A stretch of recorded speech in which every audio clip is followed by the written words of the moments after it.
Bonjour et bienvenue, voici notre tour d'horizon économique, géopolitique, énergétique, sanitaire, écologique et boursier. Nous sommes le mercredi 9 novembre et pour comprendre comment tourne la planète finance, c'est sur la bourse quotidien, ici même et nulle part ailleurs.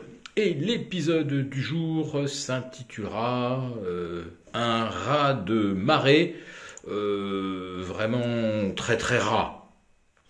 Alors on nous annonçait une véritable déferlante pour ces midterms, une déferlante républicaine qui allait engloutir la majorité présidentielle.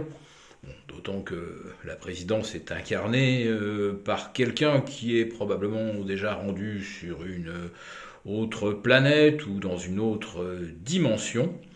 Mais voilà, si les républicains, c'est maintenant officiel, remportent la Chambre des représentants, et le Sénat, il y avait encore un minuscule suspense, mais il semblerait donc que ça sera une majorité également républicaine au Sénat, eh bien, la victoire est loin d'être écrasante. Et plusieurs leçons sont à tirer. D'abord, les sondages se sont trompés. Ou alors, le jour du vote, ceux qui allaient qui allaient basculer du côté républicain d'un seul coup ont eu une forme de remords. Pour certains observateurs sur place, eh bien la stratégie consistant à liquider les stocks stratégiques de pétrole américain pour faire baisser le coût des carburants, ça a bien fonctionné. Et dans certains États, on va dire progressistes, les communicants ont matraqué ce danger du conservatisme bigot, anti-avortement, et en fait beaucoup de républicains se sont aliénés le vote des femmes entre 18 et 45 ans. Alors cette remise en cause du droit à l'avortement, souvenez-vous que cela provient de cette décision de la Cour suprême rendue ultra-conservatrice par les nominations de Donald Trump.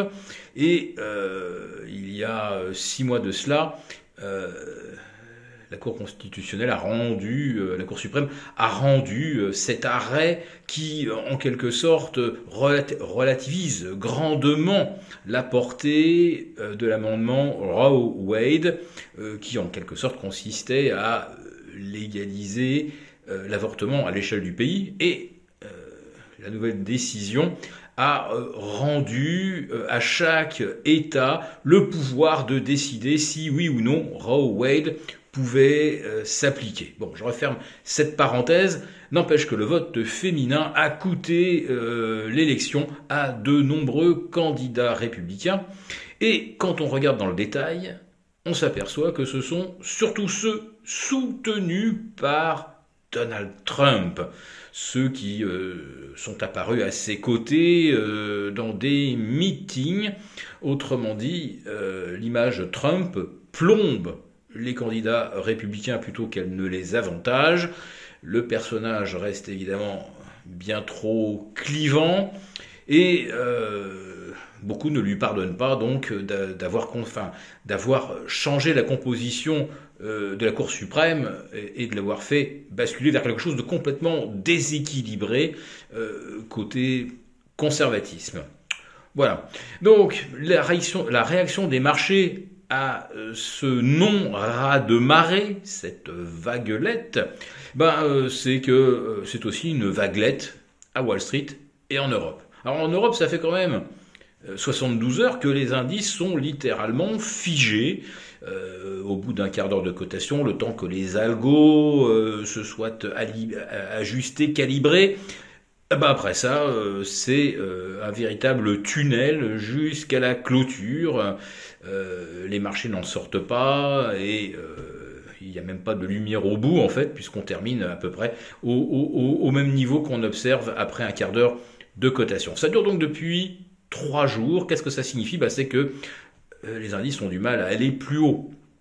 Et jusqu'à quel point sont-ils allés haut ? Eh bien, pour le Dow Jones, suffisamment haut pour réduire la perte annuelle à moins de 9%. Et le CAC 40 était passé aussi en dessous des moins 10% pour l'année en cours. Alors qu'on n'a même pas encore commencé à véritablement revoir les profits 2023 à la baisse, à la lumière de l'écrasement des marges par une inflation qui ne va pas du jour au lendemain recéder, et pour une raison d'ailleurs évidente aux États-Unis, c'est que maintenant que les démocrates ont vidé les réserves stratégiques pour maintenir le carburant bas, bah ça y est, cette fois-ci, il n'y a plus de réserves. Donc, les prix du pétrole risquent de remonter fort.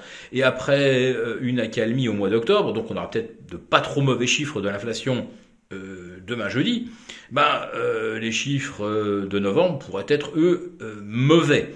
Donc peut-être une petite éclaircie, mais elle a été déjà jouée et surjouée par un rebond de 16% du Dow Jones en l'espace de 5 semaines. 16% de hausse, c'est considérable, car rien ne va mieux.